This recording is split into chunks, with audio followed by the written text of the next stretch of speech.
টানা বৃষ্টি ও ভারত থেকে নেমে আসা পাহাড়ি ঢলে শেরপুরের নালিতাবাড়ির চেল্লাখালী নদীর পানি দুটি পয়েন্টে বিপদসীমার উপর দিয়ে প্রবাহিত হচ্ছে। এছাড়া বিপদসীমার উপর দিয়ে বইছে ভোগাই, সোমেশ্বরী ও মহারশী নদীর পানি।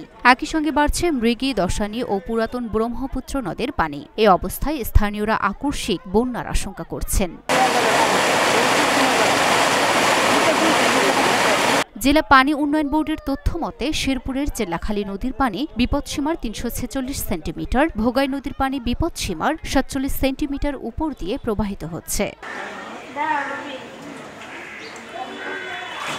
পাহাড়ি ঢলের প্রবল স্রোতে ঝিনাইগাতী উপজেলার মহারশী নদীর বাঁধের কয়েকটি স্থানে ভাঙনের ফলে নিম্নাঞ্চল প্লাবিত হয়েছে। বিভিন্ন এলাকায় কলা চাষী ও মাছ চাষীরা দুশ্চিন্তায় রয়েছেন। এরই মধ্যে ঝিনাইগাতী ও নালিতাবাড়ির বেশ কয়েকটি নিচু এলাকায় ঢলের পানি প্রবেশ করেছে। কিছু এলাকায় বৃষ্টির পানিতে জলাবদ্ধতা সৃষ্টি হয়েছে। বিশেষ করে ঝিনাইগাতী সদর বাজারে পানি প্রবেশ করায় দোকানপাটে ঢুকে পড়েছে পানি, আর ঝিনাইগাতী শেরপুর সড়কে হাঁটু পানি। এদিকে আগামী ৪৮ ঘণ্টার আবহাওয়ার পূর্বাভাস শেরপুর সহ আশেপাশের এলাকায় ভারী থেকে অতি ভারী বর্ষণ হওয়ার পূর্বাভাস রয়েছে। স্থানীয়রা বলছেন, চলমান পাহাড়ি ঢল ও বৃষ্টি অব্যাহত থাকলে জেলার সীমান্তবর্তী শ্রীবরদী, ঝিনাইগাতী, নালিতাবাড়ি ও শেরপুর সদর উপজেলায় দেখা দিতে পারে আকস্মিক বন্যা।